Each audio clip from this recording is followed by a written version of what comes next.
And before the video starts, smash the like button. And now you're watching Casino is the Name. On this channel, we talk about building wealth. We talk about finances. We talk about education. We talk about career. We talk about entrepreneurship. We talk about real estate. Now let's get this money. There are hedge fund managers making $1 million an hour. You know, it's crazy, right? It's money everywhere. It's money in everything. I want to help you. Start your business today. Come join my royal family. Subscribe to Casino is the Name. Hey, yo, what's going on right now? You're watching Casino is the Name, and I wanted to talk about how I got into real estate, how I bought my first house using the VA loan, and how you can use the VA loan to get into multifamily real estate. All right, so basically, when I used my VA loan, I did buy a single family home, and I bought a foreclosure. The foreclosure, even though if it's a foreclosure or whatever kind of house you buy, it still has to pass an inspection. So they want to make sure that you don't buy like a rundown house or something like that. So it's perfectly fine. Find you a good foreclosure that has been recently remodeled or doesn't need that much work, and kind of work with the seller. I had to actually, I threw like maybe $1,000 in for them to fix like the back porch that was still not quite fixed, and I said, hey, I'll throw another $1,000 in. You get somebody out here who can come out here and fix this up. And we made that agreement, we put it in. They went out there, they made that adjustment, it passed inspection. Because of that, once that fix was done, I was able to get into the foreclosure. It cost me $54,300. I put no money down. I moved in and didn't have a mortgage for almost 2 months or so. And then at the time, I was staying in a townhouse. I was in the military, so the military was kind of paying for where I stayed. So I was staying in a townhouse that was like $700 and I want to say like $60 at the time, and my mortgage went from, and so I went from renting in a townhouse, a small townhouse for like $700 and something, to owning a house or being in a house paying $405 a month, and that was with taxes and insurance, because I did a 30-year mortgage. My mortgage was only $405 with everything, taxes, insurance, principal, and interest. So I was in that house, and it was double the size of the townhouse. It was my big backyard. You can get your dog or whatever you want to put back there. You can put your garden or whatever. So I had a big backyard, gated community. The community had a pool. It had a private beach, it has a private beach, a clubhouse, all sorts of, little extras that you pay $600 or and so a year for HOA. It had an HOA fee of like $600, but that was still much less than what I was paying to be in an apartment. I was paying almost $355 or something like that more being in an apartment or a townhouse than I would being in my own house, and I didn't have any of the amenities that it came with. Now, that's how I bought my first house. When I bought this house, so basically when I bought that house, stayed in the house for a little while, then I got stationed in Kansas, moved to Kansas, and when I got to Kansas, I just rented the house out. So I rented the house out for more than what I was paying in mortgage, clearly, a lot more. I can't remember exactly what the mortgage was. I don't know if it was maybe the rent that I was charged, I don't know if it was $700, $800, $900. I don't know. I had several tenants throughout the years, but I was able to rent it out. So I was stationed in Kansas for a while. Then I moved back to Georgia. And upon finishing my degree, my accounting degree, in case you don't know, I'm an accountant. I have an associate's degree in healthcare management and a bachelor's degree in accounting. So upon finishing my bachelor's degree, I got a job working at the VA. And at the time, I was living in the west side of Atlanta, and I was like, there's no way I'm going to be driving back and forth that far, because the VA, Department of Veteran Affairs, is in the east side of Atlanta, in Decatur. So I was like, there's no way I'm going to be making that trip. So I went looking for an apartment. Apartments in Atlanta at the time for a one-bedroom, at the time that I was looking, was $1,380 for a one-bedroom apartment.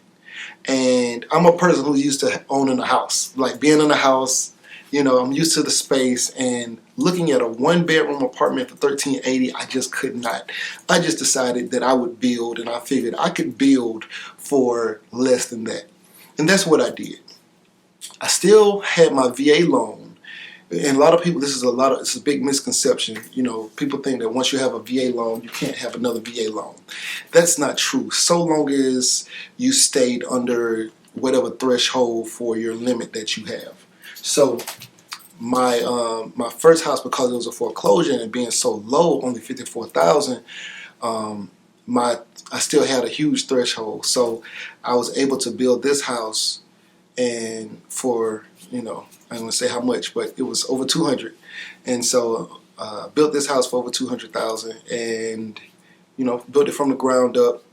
I actually had not even gone to work my first day at work yet at the VA, but I had an official offer letter. And in case you don't know, the official offer letter is powerful. But anyway, I used the official offer letter, and they accepted it. They called, verified my income was going to be what it was with the VA, and they accepted my official offer letter. I came in, started building my house. I built this house with another VA, with the same VA loan. Well, it's like another VA loan, but I built this house with the VA loan, and they just authorized the other amount to cover this home. So I was able to offset my, so basically, let's say you had one mortgage, and if that house isn't rented out, then that other mortgage counts against you as a debt. But because I had that house rented out, that other house actually counted towards me as income. I don't know if I'm saying this right. So basically, if you have one mortgage, and that mortgage, then that house is not rented out, where you have a contract with somebody renting from you, and if that house isn't rented out, then that mortgage goes against you as a debt versus an asset. So, well, it's a liability. It goes against you as a liability. But because I had that house rented out, and I was bringing in more money than what the mortgage was, it counted as income for me, which was not necessarily as expected. Like, it wasn't what I thought it was. Because remember, at this time I was in school for accounting, but I wasn't done with my accounting degree. I didn't know all the ins and outs of real estate yet. So that actually counted towards my income. So it increased my borrowing power to even build a bigger house if I wanted. And so I bought this house, built this house, moved into this house, and then, originally, let me go back. So originally, I was planning to get a 4-unit or duplex. I didn't really want to buy or build a brand new house. I really was looking for a 4-unit, 2-unit, 3-unit, something. Because with the VA loan, and this is something I wanted to let you guys know in case you don't know. I know many of you may know about this, but with the VA loan, you can actually buy up to a 4-unit building. So single family homes are 1 to 4 unit before you go into commercial real estate. Once you get to 5 units and up, they want 20, 30, 40, 50% down on them. But with a VA loan, you can put no money down, so you can actually get into rental property with just your VA loan. You can buy a 4-unit duplex, quadruplex. You can actually build them as well.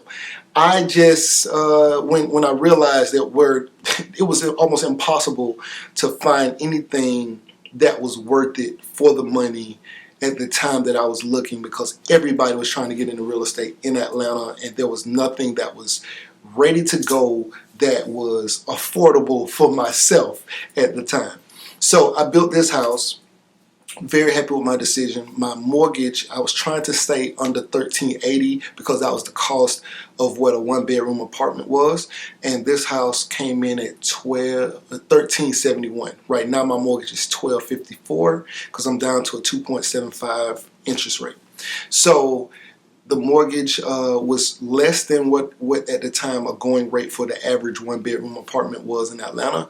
I have huge backyard. I have 4 bedrooms. I have 3,100 square feet, a little more than 3,100 square feet. So very happy with my purchase, and the value of the house is going up.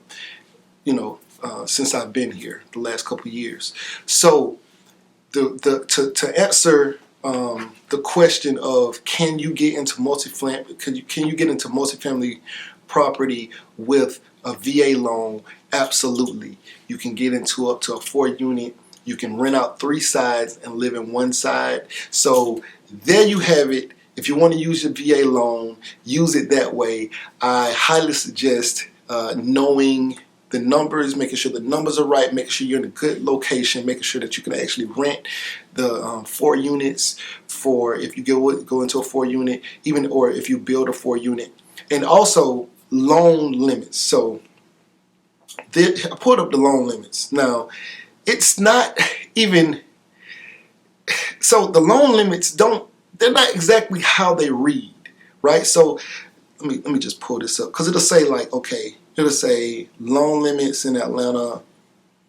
Okay. Man, I guess maybe it is kind of how it reads. It says 400. Now this is old, because I know the loan thing has changed. I don't think they even have like the same kind of limitations, but this is older, so it's actually more money now. You can actually borrow more money than what this was. But this was this is calendar year 2019.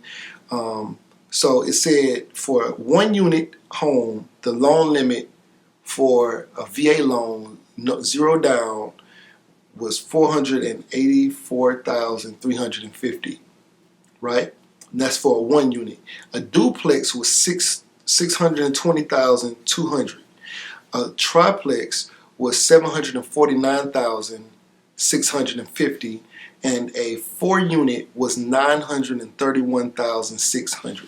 The reason why, as you get more units, they allow you to borrow more money to acquire those assets, is because they know that, well, they expect you to rent out part of those units to somebody else to offset the money going out. You actually have some money coming in.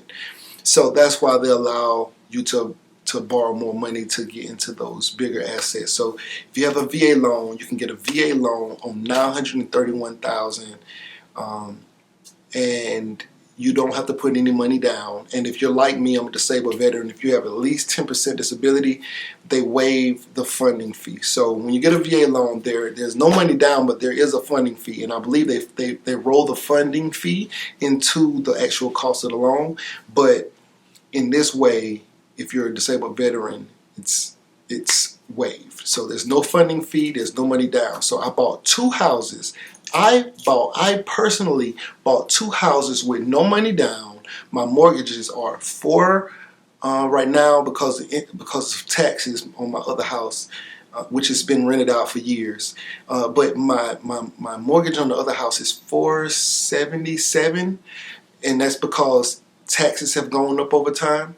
I've had the house since 2009, I believe. Yeah, 2009. I've had the house since 2009, so taxes have gone up since then. But so it went from 405 to 477 or so. Then this house, the mortgage started at 1371, and now it's 1254. So I have 2 houses, no money down, mortgage at 477, and mortgage at 1254, and no money down. Remember that, no money down. What I like about owning your house or whatever is basically whenever I get ready to leave and I sell this house, I have value, that I can take with me. Even if, let's say I lost $10,000. If I was here for 10 years compared to an apartment, and let's say I lost $10,000 in value in this home, and I sold this house at a loss of $10,000. If I was here for 10 years, if you was an apartment for 10 years and you paid $1,500 a month for 10 months, this is say you was let's say 10 years. I don't want to say 10 months, but say you was paying $1,500 a month. Well, yeah, let's say 10 years. It's 10 months. In 10 months, you would have still spent $15,000. That was all a loss. You don't get none of that back. So even just 1 year at living in an apartment, you still took such a great loss that, even over 10 years, like it's not the same You know, it's not the same. So long as you buy right. And this house is going up in value. I think I have about $100,000 in equity in this house. So if I sold it, I could say, you know, I have room to negotiate, because I can say, well, just give me, you know, I don't have to go up to the full equity amount, but I could still sell this house and make, you know, $40,000, $50,000, $60,000 if I sold this house. That's what I like about owning your property. And so my other house, I've rented it for so long. That house I bought for $54,000. I was just looking at something, and it was saying that I have a house monitoring thing or whatever, and it's valuing that house at like $109,000.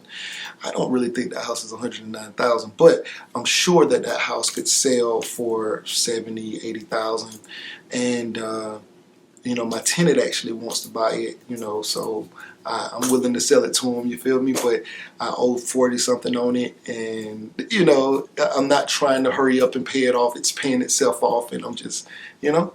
Anyway, right now you're watching Casino Is the Name, man. If you have any questions about this kind of thing, man, get him, message me on Instagram at symbol KINGCASINO.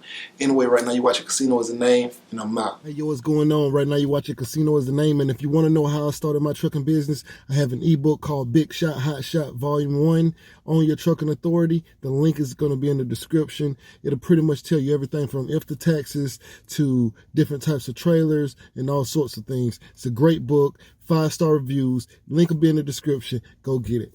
Yeah. There are hedge fund managers making $1 million an hour. You know, it's crazy, right? It's money everywhere. It's money in everything. I want to help you. Start your business today.